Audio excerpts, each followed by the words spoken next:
I'll pull it together. That's a perfect entry point for us. We will pull it together. Hey, everybody, it's Kevin and it's Thea from RPHLI, the Remote Care Services Show. Excited to have you guys today. So, rphli.com, join Thea's channel, Remote Care Services there. Hit her up on DMs or however you can get a hold of Thea to let the woman know what you need. But speaking of knowing what you need, sometimes you don't get what you need, right? You sometimes get not even what you want, not what you need. You just hit a rough patch. And so Thea and I really wanted to jump into this episode of just talking about the reality of going through those rough patches, having your eyes kind of on the progress and the steps you're making, but also recognizing kind of what's happening. Hear a little bit more right after this.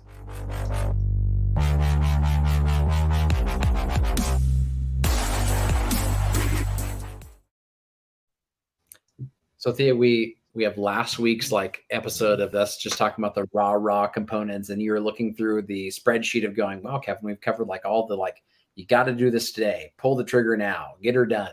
But we haven't went through the real reality that both of us and a lot of our colleagues go through of just the grind. You know, just sometimes you feel like you are just pushing it in every direction, trying to do all the right things, and you're not making the progress you want to. So let's get deep, Thea, on those rough patches and see how we can smooth them out. Yeah, I mean, I think that as people, even just as people, not even as entrepreneurs, we all hit life. Life happens to us all, and we can't control it all. Sometimes we're collateral damage. Sometimes we've made a bad choice, or life just happens, right? So a lot of the times we think like, oh, we look at social media and we see everybody doing great things, and they're real, right? Well, people get my every reel. Like there's no A or B or E or F. Like it's just one reel for me, and it's real, like real, like REAL, real. And it is the story of my life. Like if anyone ever asked me, they're like, "Oh, it looks easy." My mom tells me all the time. She's like, "Oh, life, you make life look so easy." And I'm like, "Well, under the water, my feet are going like crazy, always thinking my brain is going faster than my feet." I'm like, "Oh, this is craziness." And you get into it and you're like, "Okay, I have this idea. I want to do it. I'm going to do it." And then life happens. And how do you get past it? How do we get to the next journey, part of the journey?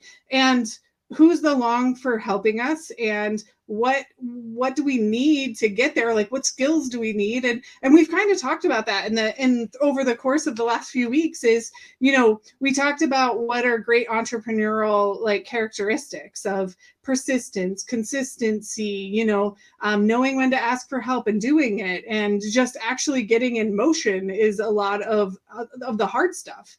And we talked last week even about our community and our network that we're building and the great time what we had in that convention or that conference. And the network helps for sure, but you still have to get up every day and do the darn thing. Like Christina Fontana says, do the damn thing. And I couldn't agree more. Like, you just have to get up even on the days that are rough, even when the contracts haven't hit your desk yet, even when the check is in the mail, even when the people and the connections keep coming, but there's nothing fruitful for it. Like you're doing the work, you're out here pedaling as fast as you can and doing the hustle. And even as a mom, like just being a mom is doing the damn thing. Like making sure everybody's where they need to be and making sure I work all the time and we got dinner on the table and maybe even groceries in the refrigerator. Look at that. Me adulting today. We got groceries.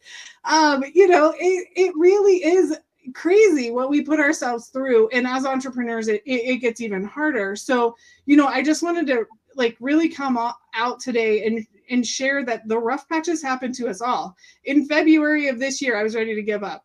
Like 5 years into this venture of being an entrepreneur, I was ready to give up because I'm like, I just feel like nothing is changing. Nothing is moving for me. I'm in this rut. I can't keep going. I don't know what to do. And the little voice inside, that intuition and purpose said, what's it hurt to do a few more posts? What's it hurt to get that course together that you've been wanting to build? What does it hurt to do your live with Kevin every week? Even though I'm like, oh, I can't do it anymore. Like, I'm tired. Like, I don't want to do it. And in February, it's the middle of hockey season and we're all over the place going every which direction, trying to make sure shit gets done. And I'm like, oh my goodness, I can't do it anymore. Like, I just can't do it. And, having that purpose on the inside of me that says I am built to leave a legacy for my children, for my community at large, and then the professional pharmacy, like, that is my purpose. And so when I get to that moment of like, I can't do this, I'm so over it, I think about my purpose and it just comes out of me. It's not something that I go, okay, why am I still doing this? It's like something clicks and it's like, you're doing this because your kids are watching. Your community needs your help. Patients need your help. Pharmacists need the help. They need to understand there's more than just dispensing out there. And so that really kicked in for me and I kept going anyways. And that's one of the persistence and consistency skills that you have to have as an entrepreneur. And I know that I'm a God-loving person. And so I say, walk by faith, not by sight. And that for an inpatient person living in today's society of immediate results and immediate action, it is so hard. It is the hardest thing I think of the entrepreneurial journey for me is being patient enough to walk by faith, not by sight. Man, I love that.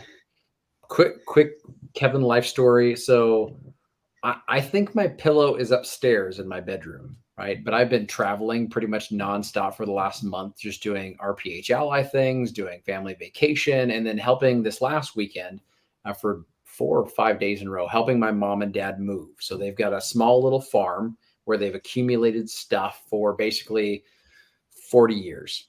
And so we're trying to move them to a new location. And, part of it, Thea, it goes back to that rough patch element. It's just, is that fun to do? No. Like packing all this stuff up, having your back hurt, having bruises, having these sissy pharmacist hands that I get blisters on now compared to the farm kid I used to be. Like those aren't fun things, but what you're looking forward to is like that transitional step. You have to do it. You have to keep putting the boxes into the trailer in order to get everything moved. And sometimes you look at it and there are a ton of boxes left and there's even more stuff to pack, but you still have to keep putting boxes in there, to be able to get that to move. But okay, so we got all that behind us now. We've got all our boxes, all of the difficulty of seeing the boxes.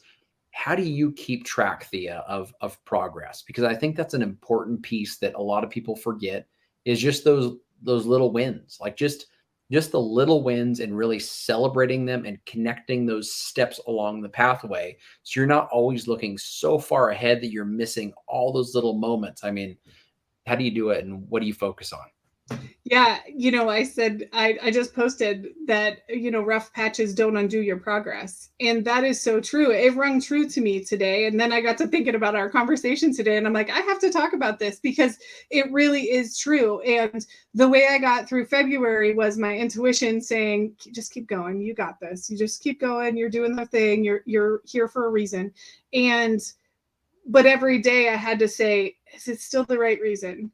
And so what I started to do was a gratitude journal of where I've been and what I have accomplished in the last 5 or 8 or 10 years. It's simply been amazing. Well, even just the last 8 years, we'll say, from homeless to this. And it's like, it really is a huge transition for me to be thankful for and grateful for everyone in my life that have created the relationships that will last me a lifetime in my network and my family, the family that you didn't know you had, but you have in your pocket, like that they come out of the woodwork when the shit hits the fan. And it's like, okay, where were you? Where have you been? Like, thank you for being here today. And taking a moment to be grateful for the little wins throughout the last several months, the new connections that I've made, the great experience we had at that conference, the support of a husband, or your wife, like it just really made the difference of, okay, I'm not seeing the results that I want today in today's society. That is true. I'm not seeing them.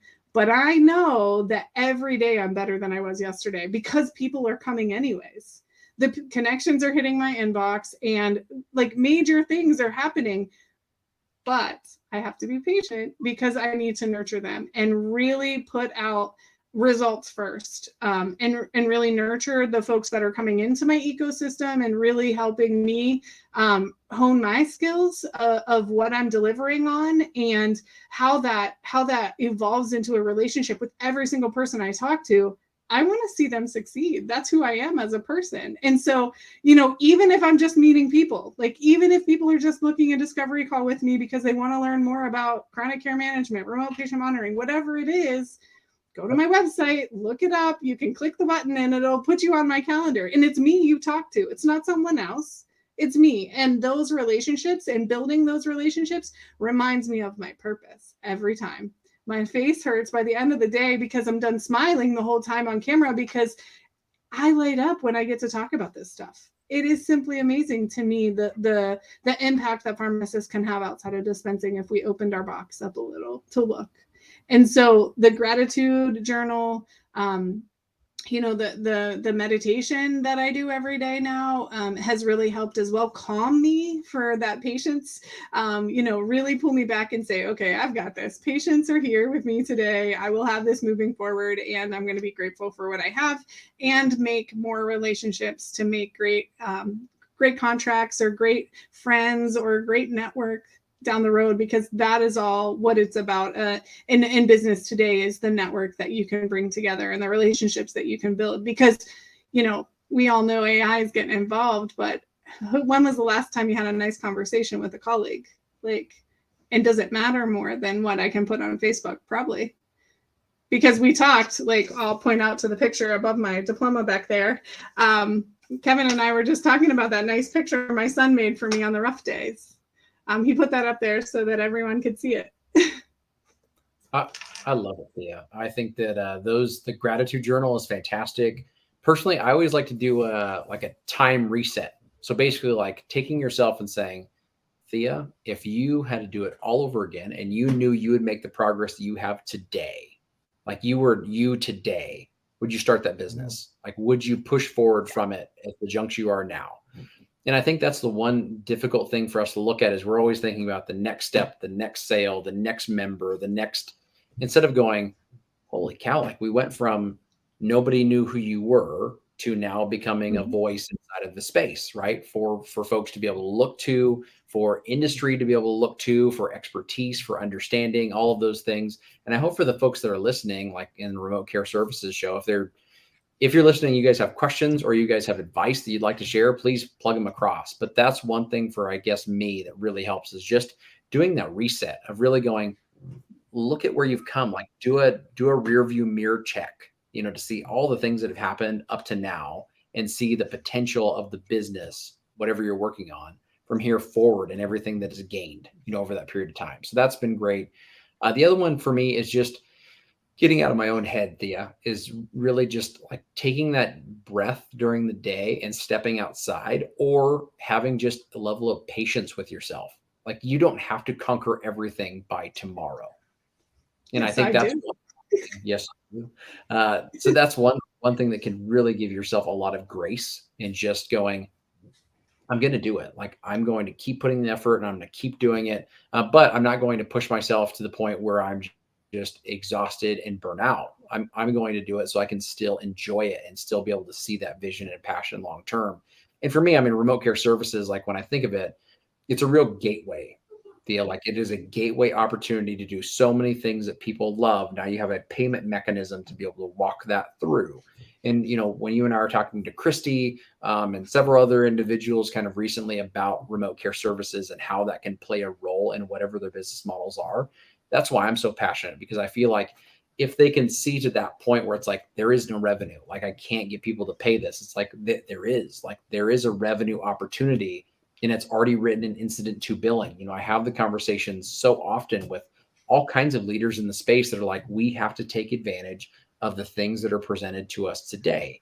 And I think when we're looking at rough patches of saying like, I'm beating my head up against the wall and nothing is going through, well, sometimes we have to take 2 steps sideways and just open the door instead, and I think that's a real opportunity inside of here, Thea. Any other thoughts on that before we let everybody go? No, I just think persistence and consistency, keep showing up, keep doing the thing, and really just remember your purpose. Because when the money's not there or the contracts aren't there or, life gets real, you got to remember your purpose, because in life, that's what we have to do. Why are we doing what we do? Because I'm a great mom. That's why I do what I do. I'm a great wife. That's why I do what I do. What if I could be a great entrepreneur too? And that's why I do what I do every day, regardless of the outcome, and stop looking for the instant gratification that we're so used to today from Netflix and social media and all of the things that really align us to be wanting right now results, and know that there is greatness when you water your grass right here at your feet and not look over the fence. I love that. Well, awesome. Always a pleasure, my friend, and always proud of Absolutely. all the things that you're doing. That's absolutely fantastic. Everybody, remember, join RPH Ally at rphally.com. Head over to the Remote Care Services channel. Ask the any questions you've got. If you have any advice, if you have any other thoughts in the remote care services kind of space, how you can leverage it inside of your world, then jump right over there and let's start that conversation. We'd love to have you. Talk soon.